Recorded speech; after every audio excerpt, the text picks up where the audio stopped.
All right, so yesterday, y'all, we talked about how to be able to do a couple things dealing with scatter plots.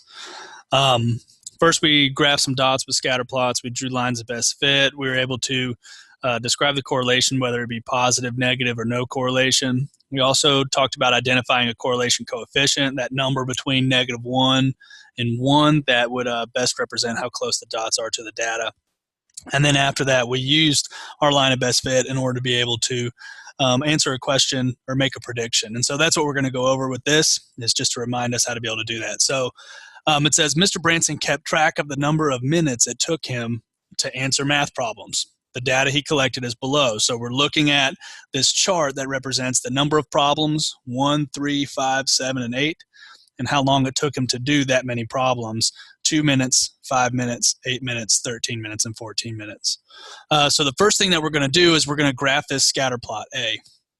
So these are coordinate. These are coordinates. This is your x coordinate, your y coordinate, and those are going to be ordered pairs. And so I'm going to plot those points.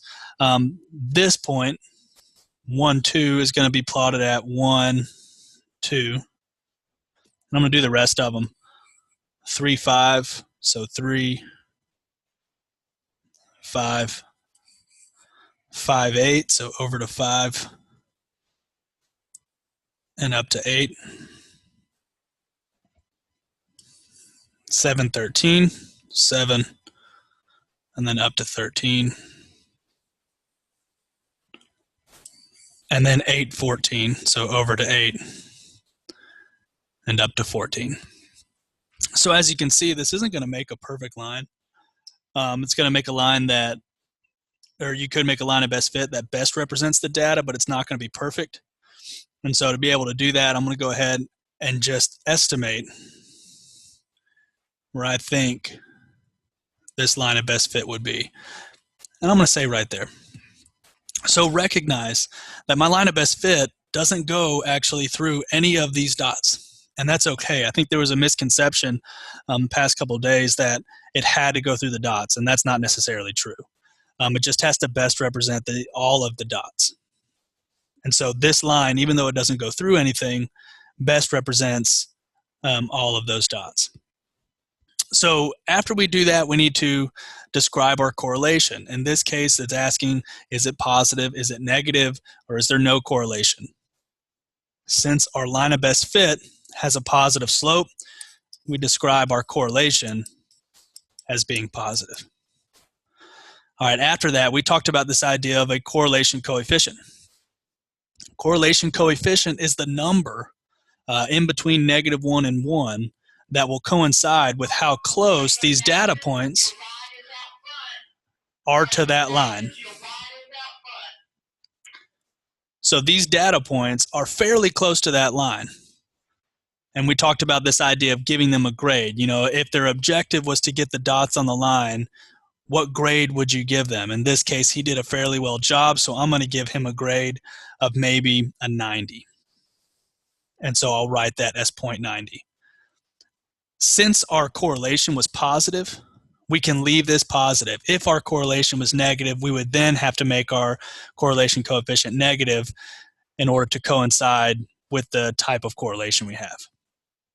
The last thing that we can do is use the line of best fit, not the dots, but the line of best fit, to be able to make a prediction about a certain question that we have. So we look at this last one. It says, based on the best fit line that you drew, so based on the line right there, how much time would it take for Mr. Branson to answer 6 questions? So what I'm going to do is I'm actually going to come over here and I'm going to go to 6, because that's how many questions that we're worried about. 6 math problems. After I do that, I'm going to draw myself a line up to my line of best fit. And I'm going to stop whenever I hit it. After I hit my line of best fit, I'm going to move that to the left over to my y-axis until I hit that. And that 10 should represent the amount of time based off of my line of best fit, the amount of time it's going to take in order to have Mr. Branson answer 6 questions. So your final answer should be 10 minutes. So keep in mind, what we're doing here is we're first creating a scatter plot by plotting our points that are given. After we plot the points that are given, we're drawing a line of best fit that doesn't have to go through any of the points, but it might. And then we're describing the correlation. Since our slope is going up, it's positive. If our slope was going down, it would be negative. Or if we could not draw a line of best fit, we would describe it as no correlation. We identified a correlation coefficient, the number that best represents how close the dots are to our line of best fit. And then we're using the line of best fit to make a prediction by starting with the X variable that they're giving us 6 minutes, going up to our line of best fit, and moving over to the Y variable 10, representing the time that it would take to get that accomplished.